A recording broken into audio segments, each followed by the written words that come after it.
Welcome back to Tech Pulse, your go-to show where we break down the latest breakthroughs in science and technology, making them not just digestible, but actually exciting. I'm Zaper. And I'm Puck. Think of me as your front row seat to curiosity. I'll ask the sharp questions and challenge the details so you don't have to. Quick reminder before we dive in, hit that subscribe button, drop a like, and share this with a friend who geeks out about future tech as much as we do. Today's headline isn't just big, it's game-changing. Swedish researchers at Chalmers University claim they've developed an atom-thin material that cuts memory chip power use by 90%. That's right, almost tenfold less energy. Hold up, Zaper. I'm not jumping on the hype train yet. Every year, someone says revolutionary material, and 9 out of 10 times, it never leaves the lab. We've heard this song before. But this isn't just marketing fluff. They fused ferromagnetism and antiferromagnetism into a single, two-dimensional crystal. That means no bulky multilayers, no external magnetic fields, just sleek internal forces driving electron switches. This is a huge simplification of memory manufacturing. Or it's just another physics experiment that sounds sexy but won't scale. You're talking about cobalt, iron, germanium, and tellurium, exotic mixes that don't exactly scream cheap and abundant. Data centers don't care about theory. They care about production lines, cost per unit, and reliability under real-world workloads. And yet those same data centers are desperate.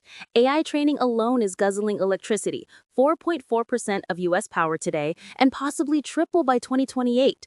If we don't get breakthroughs like this, your AI girlfriend, your autonomous car, even your phone battery life will choke under the strain. This isn't optional, Puck. It's survival tech. Survival tech, please. AI data centers will evolve regardless. They'll throw money at cooling systems, nuclear microreactors, whatever it takes. Betting the future on a single atom-thin crystal is like betting your retirement on lottery tickets. No, it's like betting on semiconductors in the 1960s. Everyone laughed at silicon wafers, too fragile, too theoretical. Look where we are now. If Chalmers just cracked the code on eliminating power-hungry external magnetic fields, this could be that moment again. Or it could be the next graphene, hyped, worshipped, and still struggling to find mass-market application after decades. Except this isn't just about novelty. It directly solves the AI energy crisis. This material means memory chips that sip power instead of chugging it.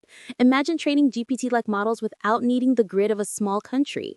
And imagine companies investing billions in a material that fails to deliver consistent yields. Hope is not a business model. Until we see prototypes leaving the lab and running real-world workloads, I'm not convinced. That's why I love doing this with you, Buck. You keep us skeptical. But listeners, mark my words. This breakthrough is either the silicon moment of our era or the graphene bust 2.0. Either way, it's worth paying attention. Couldn't agree more on that last part. Whether you're cheering for it or doubting it, this is one of those turning points where the future of computing could pivot. So, to wrap this up, the Swedish team may have just redefined what's possible in memory technology. Energy-hungry data centers? Maybe on borrowed time. Or maybe not. Hype is easy, proof is hard. But one thing's certain, we'll be here watching every step, ready to call it out either way. And that's why Tech Pulse exists. If you enjoyed this, hit like, drop a comment, and of course, subscribe so you never miss a moment of the future. I'm Puck. And I'm Zaper. Thanks for tuning in. See you next time on Tech Pulse.